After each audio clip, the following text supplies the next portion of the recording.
जय गुरुदेव। और दोस्तों, मेरे चैनल सिद्ध साबर मंत्र में आपका एक बार फिर से हार्दिक स्वागत है। और देखिए, आज मैं आपके सामने जो साधना बताने वाला हूँ वो पुरुष वशीकरण साबर मंत्र है। देखिए, मैंने पहले जो आपको एक वशीकरण साबर मंत्र बताया था उर्वशी का, वो साबर मंत्र केवल स्त्री वशीकरण था, लेकिन ये जो मैं आपको बताऊंगा ये पुरुष वशीकरण साबर मंत्र है। क्योंकि देखिए, जो भी मेरे चैनल पर हैं, स्त्री हैं, पुरुष भी हैं, तो अगर मैं स्त्री वशीकरण ही बताता हूं तो वो कहेंगे कि जी पुरुष वशीकरण आपने नहीं बताया, कि पुरुष वशीकरण भी एक आप अच्छा सा प्रयोग बताइए। तो इसलिए मेरी भी मजबूरी है कि भाई मैं पुरुष वशीकरण के लिए भी बताऊं, क्योंकि जिससे कि दोनों को फायदा हो। लेकिन फिर भी मैं एक बात फिर भी कहूँगा कि वशीकरण जो होता है, अगर आप की कोई व्यक्ति बात नहीं मान रहा है, उससे आपको अपना कार्य निकालना है। वो कार्य निकालने के लिए आप अगर वशीकरण प्रयोग करते हैं तो वो उचित है, क्योंकि ऐसा करना कोई पाप नहीं है। लेकिन किसी को वश में करके उसका नाजायज फायदा उठाना वो गलत है। कहते हैं ना कि आपने टैबलेट ली, अगर टैबलेट आपने ली लेकिन किस कंडीशन में ली, तो उसका फायदा उसी प्रकार से होता है। खाना खाने के बाद आपने कोई भी टैबलेट ली, आपको फायदा करेगी। अगर खाना खाने से पहले खाली पेट कोई ऐसी टैबलेट ले ली जो खाना खाने के बाद ली जाती है, तो वो आपको दिक्कत पैदा कर सकती है। तो इसलिए जो मैं साधना में आपको बता रहा हूं, उन साधनाओं में आप जो इस्तेमाल करें उस मंत्र का, तो आप सोच समझ के करें, गलत प्रयोग ना करें। अब हमारा कहना फर्ज है, मानना ना मानना तो आपका काम है, क्योंकि हर व्यक्ति को अपने किए कर्म का दंड जरूर मिलता है, चाहे वो कोई भी हो। मैं भी हूं तो मुझे भी मिलेगा, और अगर आप हैं तो आपको भी मिलेगा। तो इसलिए हम समझाते हैं आपको कि कोई भी गलत कार्य ना करें जिससे कि आपको बाद में परेशानी हो। तो देखिए, ये जो पुरुष वशीकरण साबर मंत्र है, ये बहुत तीव्र मंत्र है और एक चमत्कारिक मंत्र भी है। अब तीव्र और चमत्कारिक क्यों है? क्योंकि ये एक साबर मंत्र है, और साबर मंत्र हमेशा अपना वार सटीक और सही ठिकाने पर करते हैं। आप साबर मंत्र का अगर प्रयोग करते हैं तो प्रयोग करके भूल जाइए, वो अपना काम करेगा ही करेगा। साबर मंत्र फेल नहीं होते। हाँ, वो बात अलग है कि भाई जो साधना करने वाला है उसके अंदर कुछ कमी है तो फेल हो जाते हैं। साधना करने वाले के ऊपर भी तो डिपेंड करता है कि भाई आप किस प्रकार से साधना कर रहे हो, आपका तरीका क्या है, मंत्र जाप कहीं गलत तो नहीं कर रहे हो, आपकी साधना के नियम कैसे हैं, उन पर भी तो लागू होता है ना। तो अगर आपके नियम सही हैं, सब कुछ ठीक है, तो फिर आपको साधना में सफलता मिलेगी मिलेगी। लेकिन अगर नियम सही नहीं है और साधना में सफलता चाहते हो तो फिर नहीं होता है। ठीक है, खैर जो भी चीज़ें हैं, मैं आपको ये साधना बता देता हूँ जो पुरुष वशीकरण साबर मंत्र की साधना है। इसमें आपको मुख्य रूप से 2 सामग्री की आवश्यकता होगी, कामरूप मणि और मूंगे की माला। ये दोनों चीज़ें मंत्र सिद्ध और प्राण प्रतिष्ठा युक्त होनी चाहिए। और अगर ऐसी सामग्री आपको चाहिए तो मैंने व्हाट्सएप नंबर दिया है वीडियो में, वहाँ से आप मुझे व्हाट्सएप कर सकते हैं और ये सामग्री आप प्राप्त कर सकते हैं। आपको मंत्र सिद्ध और प्राण प्रतिष्ठा युक्त जो सामग्री होती है उसी से आपको फायदा होता है और जल्दी फायदा होता है। ये उसका नियम है कि अगर उसमें प्राण फूंक दिए जाते हैं तो उससे जल्दी फायदा होता है। अब कुछ लोग बाहर से नॉर्मल सामग्री लेकर के और वो करना शुरू कर देते हैं, फिर कहते हैं गुरुजी हमें तो कोई फायदा नहीं हुआ। पूछता हूँ मैं, भैया सामग्री कहाँ से ली? बोले जी दुकान से खरीद ली। दुकान से खरीद ली तो भाई मैं क्या करूँ? जब मैंने जो चीज़ बताई है, जो नियम है, उसके अनुसार तुम चल नहीं रहे, तो मुझे क्या उसमें ज़रूरत पड़ी है फिर। तो देखिए ये सामग्री आप ले करके, और इसके साथ साथ कुमकुम चाहिए, घी का दीपक होना चाहिए, अगरबत्ती, धूप बत्ती, केसर और एक जल का पात्र होना चाहिए। जल का पात्र तो आपको रख ही लेना चाहिए पास में, क्योंकि जब भी कोई साधना करे जल का पात्र रख लें तो वरुण देवता का वास होता है, अच्छा रहता है, साधना में सफलता मिलती है। ठीक है। और ये साधना किसी भी शुक्रवार को आपको शुरू करनी है, या इस साधना को दिन में कर सकते हैं, रात्रि में कर सकते हैं, कोई प्रतिबंध नहीं है। दिन में भी कर सकते हो आप सुबह के टाइम, और रात्रि में भी कर सकते हो। सफ़ेद रंग का आपका आसन होना चाहिए, उत्तर दिशा की तरफ आपका मुख होना चाहिए, 10,000 मंत्रों का जाप होना चाहिए, चाहे आप उसे 5 दिन में करो या 11 दिन में करो। ठीक है। अब आपको साधना जो करनी है, क्योंकि ये प्रयोग जो है ये केवल पुरुष या प्रेमी जो है उसी को वश में करने के लिए है, चाहे वो शहर में हो आपका या कहीं दूर हो, कहीं भी दूर रहता हो, कितनी भी दूर रहता हो। ठीक है। इस प्रयोग को संपन्न करने पर उसके हृदय में बहुत अधिक तीव्र एकदम से चाहना बढ़ जाती है कि जो प्रयोग करने वाला है ना, कि उसके पास जाने की और उससे मिलने की। जब तक वो उससे मिलेगा नहीं, उसके पास जाएगा नहीं, उसको चैन नहीं आएगा, तब तक उसका हृदय जो है वो अंदर से बेचैन रहेगा। ठीक है। तो इस प्रयोग को किसी भी शुक्रवार से शुरू करना है आपको, स्नान आदि करके, स्वच्छ वस्त्र धारण करके, और अपने पूजा घर में ही आप बैठ जाएं और सफ़ेद रंग के सूती आसन पर बैठें। सफ़ेद रंग के कपड़े पहने तो अच्छी बात है। ठीक है। उत्तर दिशा की तरफ मुख करके आपको बैठ जाना है। सामने जो चौकी है, जो लकड़ी की चौकी होती है, पूजा वाली चौकी, उस पर सफ़ेद रंग का कपड़ा बिछा लें और अपने गुरु का चित्र रखें। अगर गुरु भगवान शिव को माना है तो भगवान शिव का चित्र रखें। ठीक है। और इसमें आप नारायण भगवान का चित्र भी आप रख सकते हैं।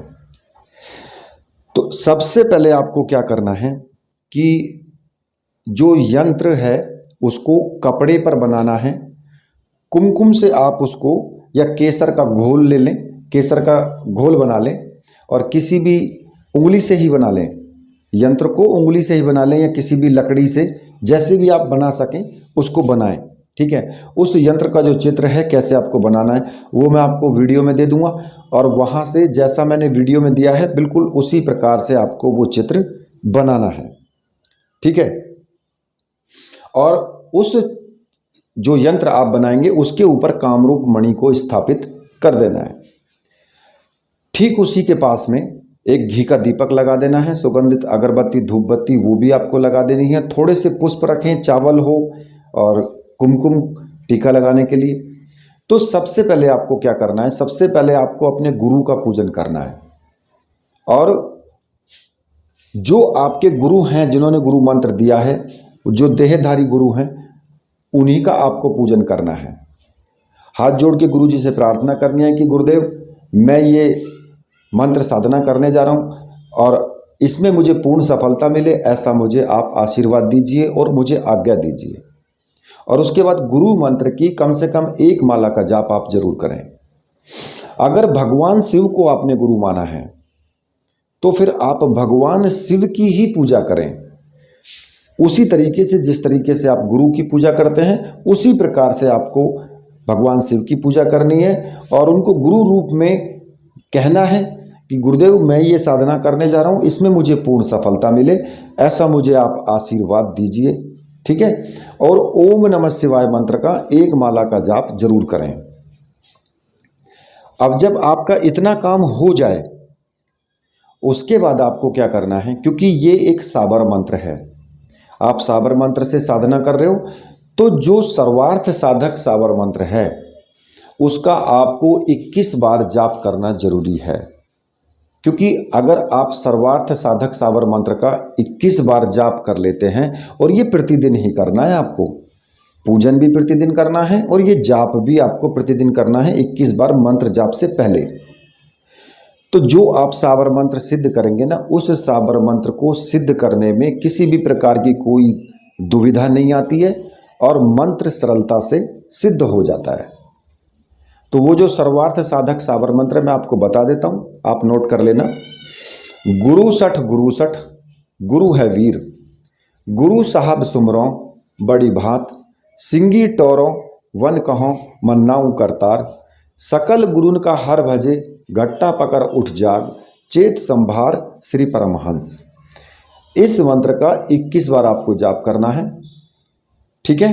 और उसके बाद फिर आप जो कामरूप मणि आपने रखी हुई है उस मणि को जल से धोएं, ठीक है।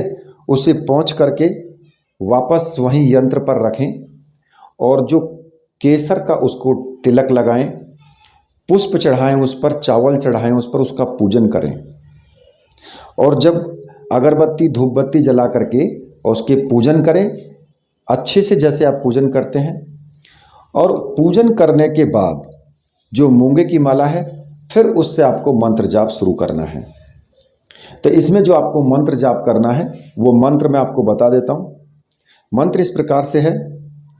आकाश की जोगनी पाताल का नाग, उड़ जा गुलाल फलाने के लग, सुते न होए न बैठे सुख होए, फिर देखे मेरा मुख, हमको छोड़े दूसरे के पास जाए, तो काढ़ी कलेजा नाहर सिंह वीर खाए, फुरो मंत्र ईश्वरो वाचा। इस मंत्र का आपको जाप करना है। और देखिए जहां इसमें फलाना शब्द आया है ना कि फलाने के लग, तो जहां ये फलाने शब्द आया है वहां पर आपको उस व्यक्ति का नाम का उच्चारण करना है जिसको आप वश में करना चाहते हैं, ठीक है। और ये आप 11 दिन लगातार करें और 10 माला का जाप कर लें, प्रतिदिन 10 माला का। और जिन पर एक बार में 10 माला नहीं होती हैं तो वो सुबह शाम भी कर सकते हैं, ठीक है। और इसका जब मंत्र जाप पूरा हो जाएगा तो कितना भी कठोर से कठोर पुरुष हो वो वश में होगा ही होगा आपके। आप जैसे ही उस कामरूप मणि को लेकर के उसके पास जाओगे, यानी उसके सामने आपको चले जाना है बस, तो वो आपके वश में तुरंत होगा। अगर आपके पास वो नहीं है, वो आपसे काफ़ी दूर है, तो उसका एक फ़ोटो प्राप्त कर लें और उस फोटो के ऊपर कामरूप मणि जो है उसको रख कर और उसमें लपेट करके उसको कहीं भी संदूक में या फिर अपनी तिजोरी में कहीं पर भी रख दें और उसको 11 दिन तक रखा रहने दें। 12वें दिन उस कामरूप मणि को और जो आपका माला है आपकी, उन दोनों को आप कहीं भी बहती हुई नदी में विसर्जित कर दें। आप देखेंगे कि 12 दिन के अंदर अंदर ही वो आपसे मिलने के लिए जरूर आएगा। प्रयोग बहुत तीव्र है क्योंकि साबर मंत्र है। साबर मंत्र जहां होते हैं खड़े होते हैं ताल ठोक करके और वार करते हैं सटीक। साबर मंत्र का ये जो प्रयोग है, कोई भी प्रयोग हो साबर मंत्र का, बहुत तीव्र होता है और वार करता ही करता है, फेल नहीं होता वो, ठीक है। तो इस प्रकार से आप उसको वश में कर सकते हैं। जो कोई भी पुरुष है, चाहे वो प्रेमी है या फिर कोई आपका पति है, जो भी है। अब इस साधना में जब आप इस साधना को पूर्ण करेंगे तो इस साधना में जो नियम है, आपको भी, चाहे आप स्त्री हैं, आपको भी ब्रह्मचर्य व्रत का पालन करना है। और जो यम नियम के सिद्धांत हैं, जैसे कि तन, मन, वचन, तीनों चीजों से आपको पवित्र रहना है। आचरण शुद्ध होना चाहिए, मतलब कि शुद्ध भोजन करें, सात्विक भोजन करें, सात्विक जीवन जिएं, इतने आप साधना करें। और स्त्रियों की विशेष चीजें होती हैं कि एक दूसरे की बातों को कहना कि वहाँ सुनी वहाँ बोल दी, वहाँ से सुनी, वहाँ बोल दी। इस चीज़ पे ज़रूर आप अंकुश लगाएं। इस चीज़ को बिल्कुल ना करें कि क्यों, क्योंकि ये भी एक तरीके से चुगली चपाटी में आता है और ये भी एक दोष है, तो इसलिए इस दोष से भी बचें। ठीक है, तो साधना करने के टाइम जो नियम है, नियम को आप फॉलो करते हैं और मंत्र का सही उच्चारण करते हैं, तो फिर आपको साधना में सफलता को कोई भी नहीं रोक सकता है। लेकिन अगर जहां आपने गलती की तो फिर भाई साधना तो फिर गड़बड़ हो जाता है फिर। और जिस टाइम पर आप पहले दिन साधना करें उसी टाइम पर आप रोज साधना करें।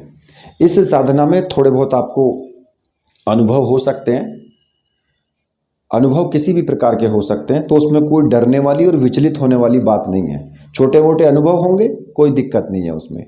ठीक है, तो इस साधना को जब आप कर लेंगे तो तब आपको पता लगेगा कि वास्तव में ये कितना शक्तिशाली मंत्र है और कितनी शक्तिशाली साधना है। तो इसी के साथ अब मैं वीडियो को यहीं पर समाप्त करता हूं। तो मेरे साथ बोलिए, बोलिए वीर बजरंगबली हनुमान जी महाराज की जय। बोलिए मेरे परमहंस गुरुदेव की जय।